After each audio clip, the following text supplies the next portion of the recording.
एक राजा ने अपने सैनिकों को सड़क के बीच में एक बहुत बड़ी चट्टान रखने के लिए कहा।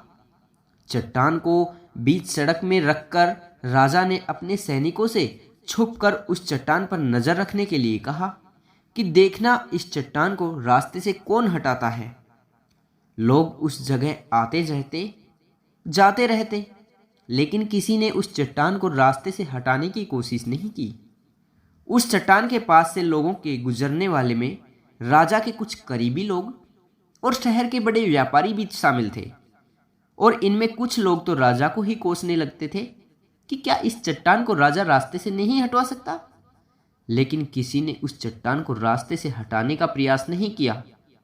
ऐसा काफी दिनों तक चलता रहा।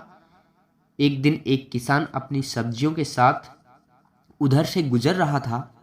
उसने चट्टान को रास्ते में पड़े देखा और सोचा कि सबको इस चट्टान की वजह से कितनी तकलीफ हो रही होगी।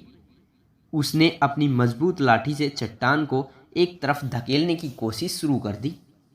काफी कोशिश के बाद वह उस सड़क से हटाने में कामयाब हो गया। चट्टान रास्ते से हटाने के बाद किसान अपनी सब्जियों को उठाकर जाने ही वाला था कि अचानक उसकी नज़र एक पोटली पर गई, जो ठीक उसी जगह पड़ी थी जहां से उसने वह चट्टान हटाए थे।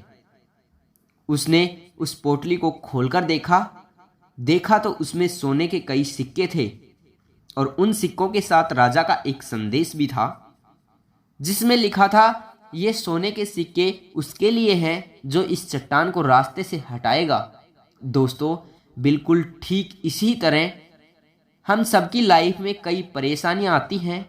कुछ लोग उन परेशानियों से बचकर निकल जाते हैं और कुछ रास्ता बदल देते हैं, और चंद लोग ठान लेते हैं उन परेशानियों का हल निकालना, और ऐसे ही लोग मुश्किलों में संभावनाओं में छिपे अवसर खोज लेते हैं। मजबूत इरादे और नेक दिल के साथ किए गए कोशिश के परिणाम हमेशा ही अच्छे आते हैं। इसलिए जीवन की परेशानियों से घबराओ मत, बल्कि उन परेशानियों को हल करने की कोशिश करते हुए जीवन सफर में आगे बढ़ते रहो। दोस्तों, अगर मेरी ये वीडियो आपको पसंद आई हो तो प्लीज़ लाइक करें, चैनल के लिए न्यू है तो सब्सक्राइब करें। Thank you so much.